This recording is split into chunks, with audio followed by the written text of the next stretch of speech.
Good morning everyone, welcome to my channel. और मैं आज आपको पढ़ाने वाली हूँ पाइथागोरस थ्योरम। तो पाइथागोरस थ्योरम हम हमेशा राइट एंगल ट्रायंगल में ही यूज कर सकते हैं। अगर आपका ट्रायंगल राइट एंगल ट्रायंगल नहीं है तो आप वहाँ पे पाइथागोरस थ्योरम यूज नहीं कर सकते। ये एक बेसिक नॉलेज है। और आप यहाँ पे देखें, ये हो गया हमारा राइट एंगल ट्रायंगल, ठीक है।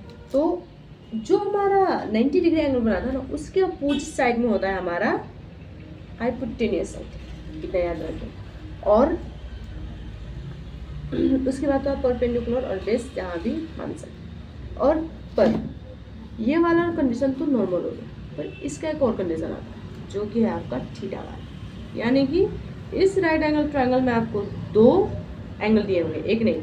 एक तो आपका ये 90 डिग्री एंगल हो गया और एक हो गया थीटा, ठीक है। तो इसमें जब दो एंगल दिए होंगे तो आपको उस वक्त समझ के हाइपोटेनियस, परपेंडिकुलर और बेस समझ के रखना होता है। जैसे 90 डिग्री के अपोजिट होगा आपका हाइपोटेनियस एंगल, तो उस वक्त हमने क्या किया था, नॉर्मली इसके अपोजिट हमने परपेंडिकुलर रख दिया था इजीली। पर यहाँ पे वैसा नहीं होगा, क्योंकि थीटा हमें अगर दो एंगल दे रखे तो आपको एंगल देख के परपेंडिकुलर और हाइपोटेनियस रखना होगा। तो आपने क्या किया, लाइक 90 डिग्री देख के आपने हाइपोटेनियस साइड तो रख दी, पर ये जो एंगल वाला है ना, ये एंगल वाला थीटा वाला साइड, तो क्या याद रखिए, उसके अपोजिट होगा आपका परपेंडिकुलर साइड। ये इतना याद रखिए, उसके अपोजिट होगा आपका परपेंडिकुलर साइड। और हाइपोटेनियस हो गया और परपेंडिकुलर हो गया तो ऑब्वियसली ये बेस ही होगा, इतना याद रखिए। अब क्या देखिए, हाइपोटेनियस हाइपोटेनस आपको क्या समझना है कि ये सबसे बड़ा लाइन है। यहीं पे आप इस वाले एंगल, इन दोनों एंगल ट्रायंगल में देख सकते हैं। यहाँ पे क्या है, ये वाले सबसे बड़ा लाइन है ना, दोनों का। दैट्स मीन्स ये दोनों का सम है क्या, मतलब ये लाइन का भी सम है और ये लाइन का भी सम है। That's means perpendicular plus base है। इसका मतलब हाइपोटेनियस क्या है, तो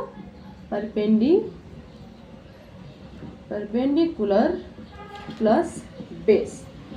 तो आप यहाँ पे देख सकते हैं, तो आपका यहाँ पे आ जाएगा H square equals to B square plus B square. मैंने क्या बता रखा है कि hypotenuse equals to perpendicular plus base होता है, यानी कि ये दोनों का सम होता है। यही इसीलिए हमने H square equals to P square plus B square किया।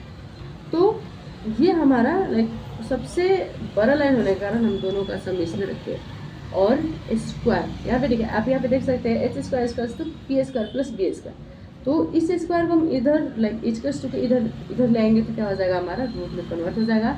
तो इसका सिंपल सा हमारा फॉर्मूला क्या बनता है, hypotenuse that means H equals to root over P square plus B square.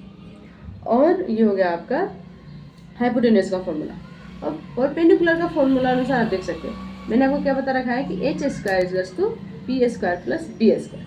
पर हमें तो लाइक एच का तो फॉर्मूला ऑलरेडी हमने निकाल रखा है, हमें क्या निकालना है, परपेंडिकुलर का निकालना है। नहीं तो परपेंडिकुलर का निकालने के लिए हम क्या करेंगे, इस वाले बी को हम इस वाले एच से घटाएंगे। That means H square minus B square equals to P square करेंगे। तो P square equals to H square minus B square हो गया।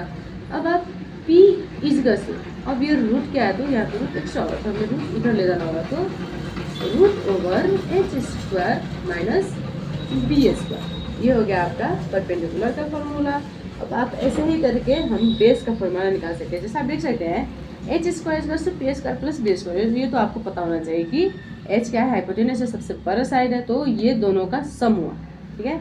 अब यहाँ पे हम करेंगे, अब हमको उस पर क्या निकालना था, परपेंडिकुलर निकालना था, तो हमने बेस माइनस किया। अब हमें बेस निकालना है तो हम परपेंडिकुलर माइनस करेंगे, किस में से, हाइपोटेनस में से। तो मैंने क्या किया, H square equals to P square plus B square को H square minus P square कर दिया। कैसे, क्योंकि ये वाला जो पी है ये इधर ले आए, तो H square minus P square equals to B square, ठीक है। अब हमारा हो जाएगा B square equals to H square minus P square. अब ए स्क्वायर हम इधर ले आएंगे तो ऑब्वियसली रूट में कन्वर्ट होगा। तो हमारा बेसिक सा फॉर्मूला क्या बनता है बेस का, root over H square minus P square. तो मैं आपको एक सिंपल सा कह देती हूँ कि इसका क्या क्या होगा, तो आप यहाँ पे देख सकते हैं। इसका सिंपल सा फॉर्मूला होगा आपका hypotenuse equals to root over P square plus B square perpendicular P is to root over H square minus B square और base is to root over H square minus P square. तो ये हमारा basic सा formulas है। आपको ये सब की समरी इतनी, यानी कि मैंने ये सब बस इतने के लिए समझाया। तो आई होप फुली आप समझ गए होंगे। Thank you.